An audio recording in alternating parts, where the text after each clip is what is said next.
Hello everybody, my name is Momo, this is my channel Facing Momo. Welcome back to my channel and welcome back to List Week. This is the fifth and last video, part of the List Week series we've got going on this channel. Of course, I've been talking about the best and worst music of 2020, and today we're going to finally talk about the 50 best albums of the year. I hope you don't mind, but I kind of cheated a little by putting some EPs in the list. I didn't want to make a separate video on my favorite EPs of the year, so I put them in this video.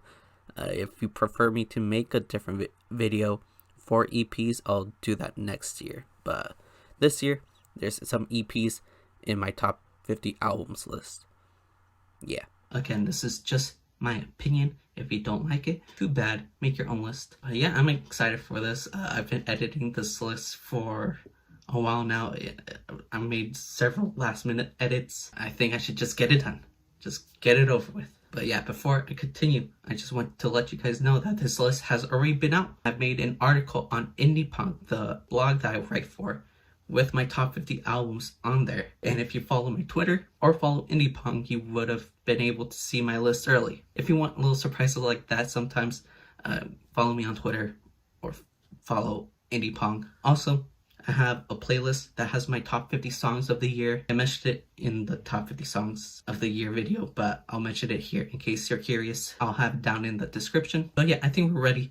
So let's start off with number 50, which goes to Coda the Friend with Everything. Number 49 goes to Lady Gaga with Chromatica. Number 48 goes to Joji with Nectar. Number 47 goes to Bad Bunny with Yo Hago Lo Que Me Da La Gana. Number 46 goes to Rico Nasty with Nightmare Vacation. Number 45 goes to JME with Grime MC, a great album if you want to get into grime music. Number 44 goes to Salt with Untitled Black Is. Number 43 goes to Aminé with Limbo. Number 42 goes to Logic with No Pressure, a great retirement album. Congrats, Logic, for retiring. Number 41 goes to Thundercat with It Is What It Is, funky and funny album. Number 40 goes to King's Disease by Nas, production from Hit Boy, great comeback album from Nas. Number 39 goes to 070 Shake with Modus Vivendi. Number 38 goes to 21 Savage and Metro Boomin with Savage Mode 2.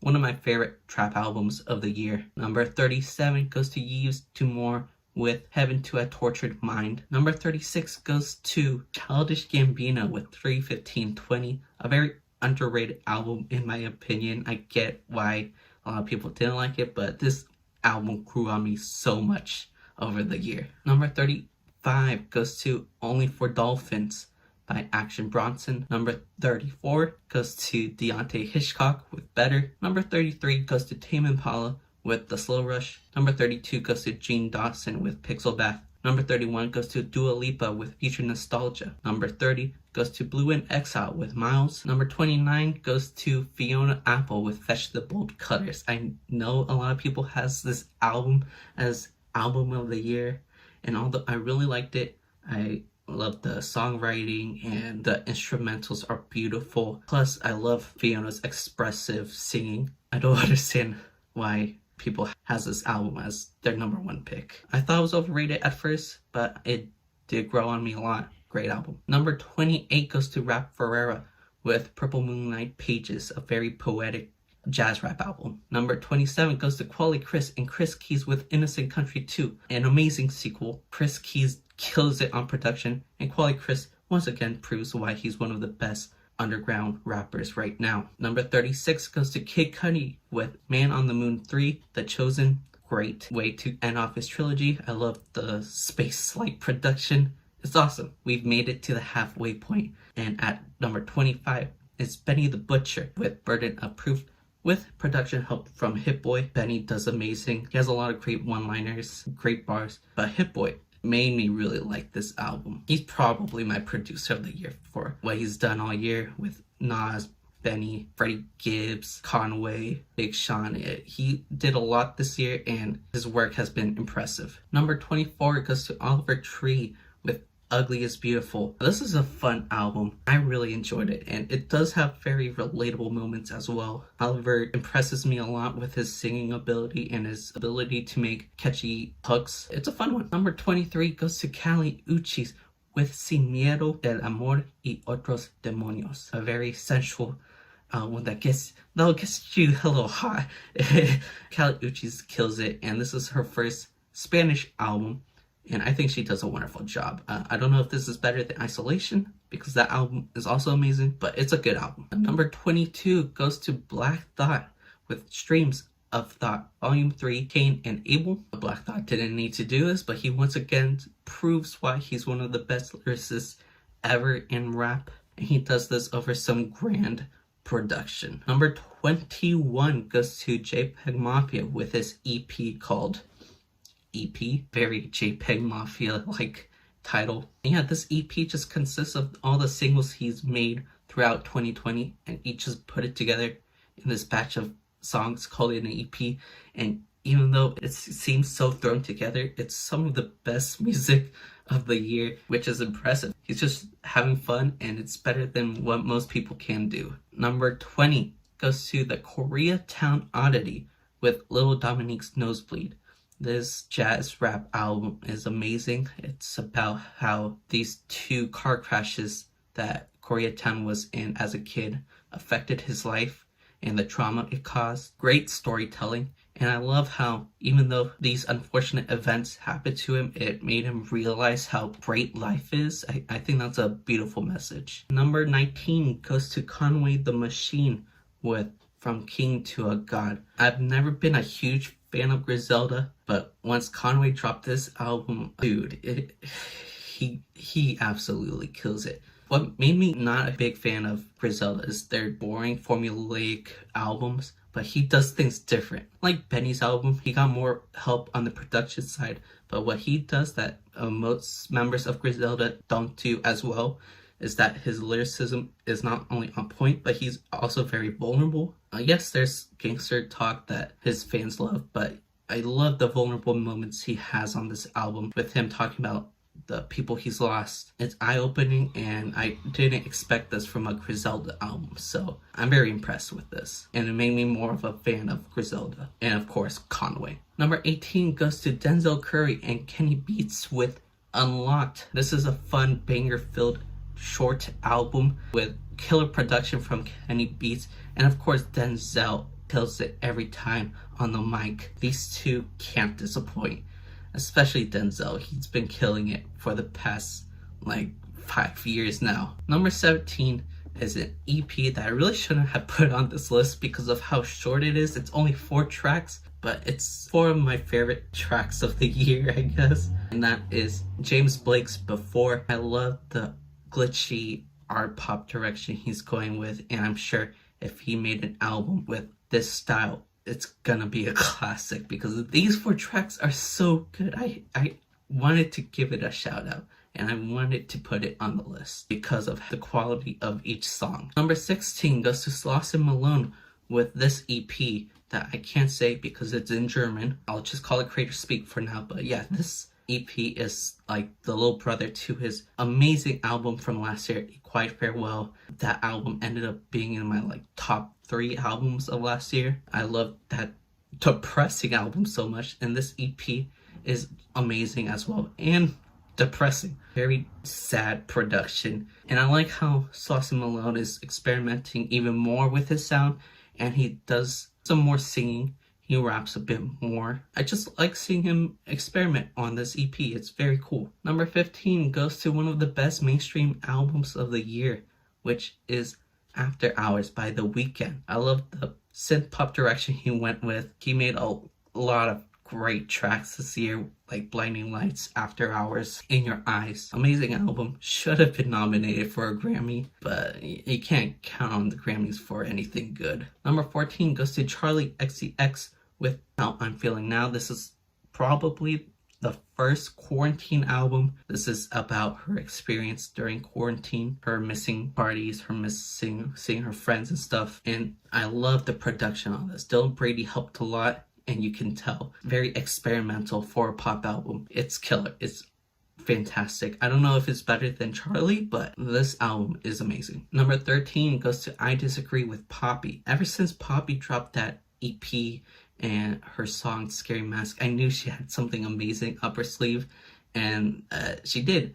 This album is amazing. I love the new metal direction she's going with, blending a pop and metal is amazing. She does it very well, and I like how she has tracks that slows down the tempo a bit so you can calm down before getting right into it again. It's a killer album. I like it. Number 12, you're gonna hate me for this, but I have 100 gecs remix album, 1000 gecs and the Tree of Clues. I'm sorry.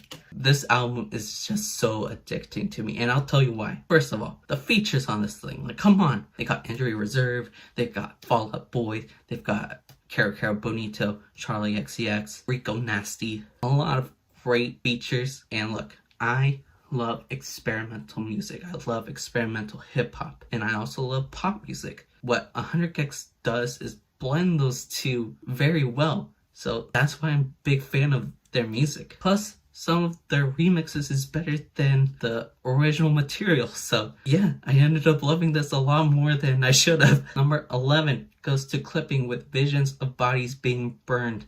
This is another horrorcore experimental hip-hop album from Clipping, and they do amazing as always. The production is of course creepy, and David's rapping is of course amazing. His rapping reminds me of Danny Brown on Atrocity Exhibition just because of how mind-blowing it is to see him rap over beats. So weird. And you know, sometimes there are moments on this album where it's too much for me, so that's why I don't have this album higher on the list. But it's amazing. It could be intense, but it's amazing. All right, we made it to the top 10, baby. And at number 10 we have Jessie Ware with What's Your Pleasure. This is a fun one. This is a fun album that will get you on your feet, will get you do a little boogie, a little dance, you know, a little robot or something, you know. This is just a very entertaining synth pop album that feels like it came right out of the 1980s. And I just love how carefree she is. I love how grand the production can be, and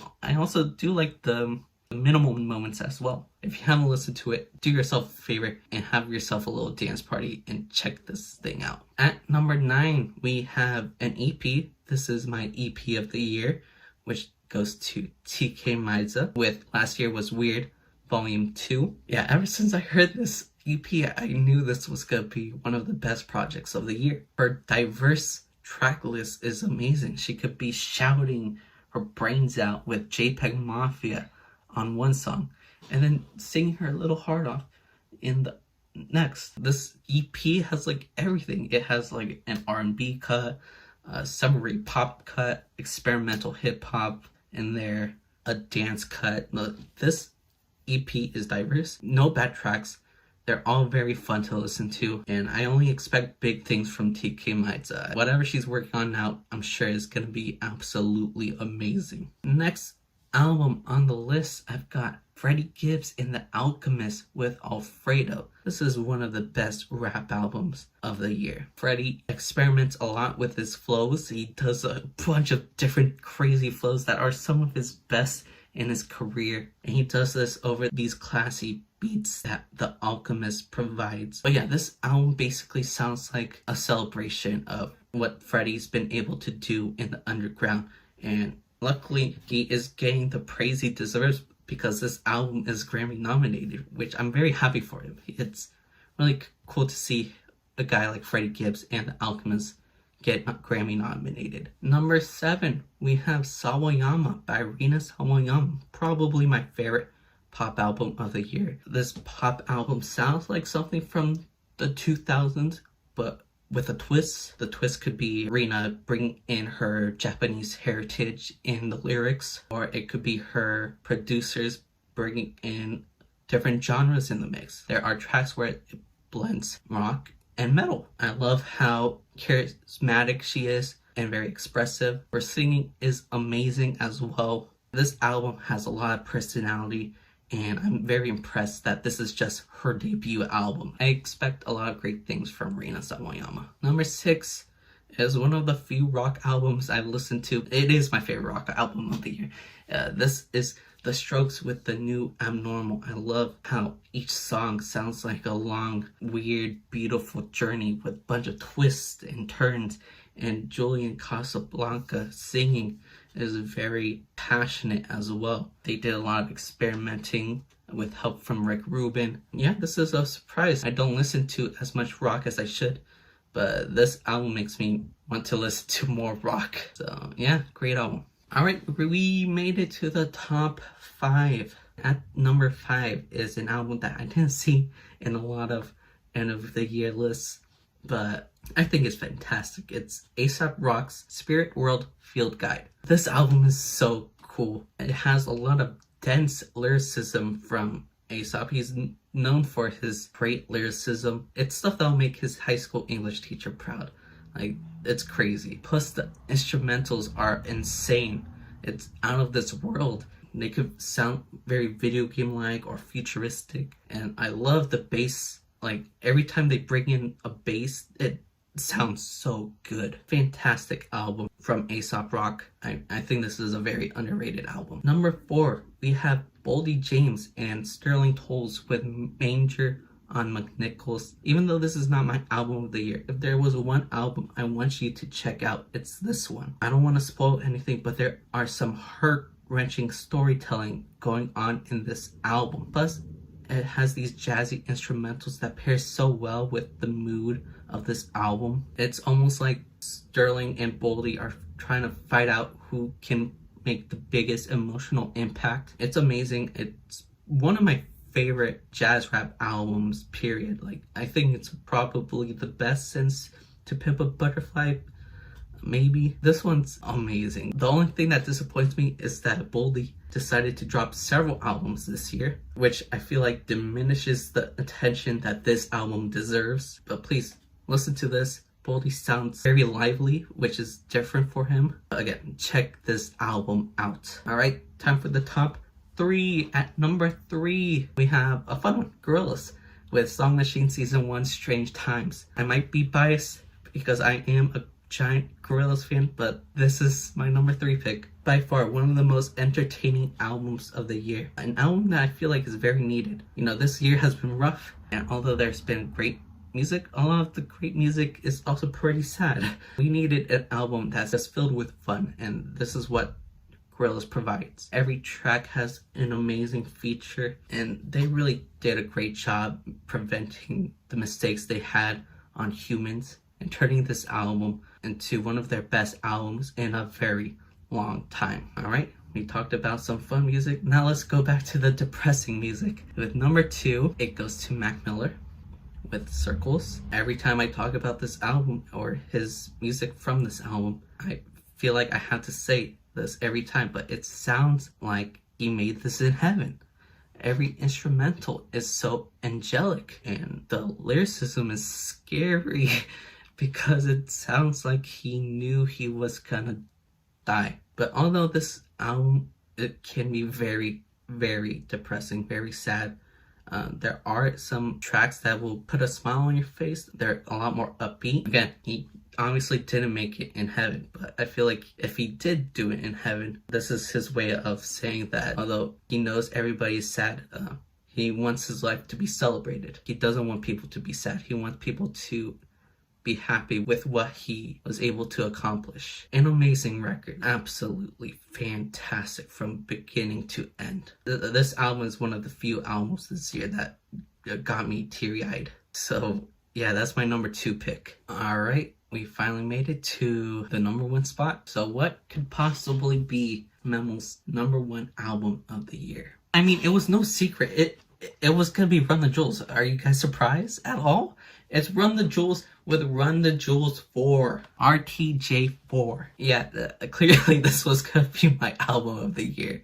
If you're surprised, why have you watched any videos on my channel? If you haven't, subscribe please. I'm desperate. But yeah, clearly this was gonna be number 1. It's not because of what happened earlier this year with LP shouting out my reaction to Run the Jewels 4. It's 100% because of the material on this album. This is Run the Jewels' finest work yet. Their pen game is top tier. Both Killer Mike and LP has some of the best quotables and memorable lines of the year, to the point where some of them gives me goosebumps. LP provides some of the best production he's ever done, which is saying something since he's one of the greatest producers ever. This is another futuristic banger-filled album with a lot of angry lyrics towards racism, police brutality, how corrupt our American government is. And they dropped this album at the most perfect time possible, when the Black Lives Matter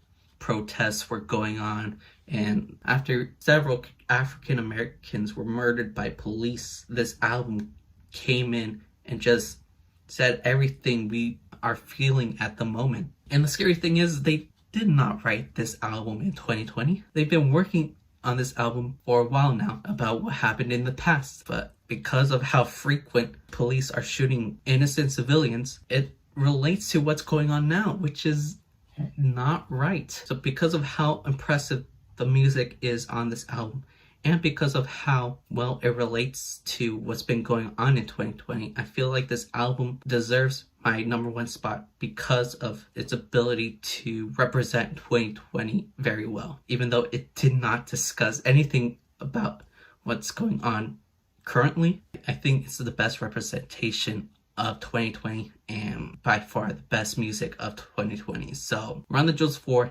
gets my album of the year. So yeah, we're done with List Week. I hope you enjoyed. This was fun to make. I really enjoyed making these lists and making these videos. So I hope you guys also enjoyed. And before I end off, I want to thank you guys for checking out my videos, subscribing, and giving me a lot of love and support this year. This channel grew a lot this year, which I'm very proud of, and I couldn't do it without you guys, obviously. And also a special thank you to Guapdad 4000, LP from Run the Jewels, and TK Misa for showing some love to the channel. But yeah, I'm done here, so thank you guys for watching. If you liked the video, that makes sense, right? Comment down below what is your favorite album of the year. Mine is clearly Run the Jewels 4. If you like music related content like this, please subscribe, since that is what I do here. And yeah, I'm done. So thank you guys for watching.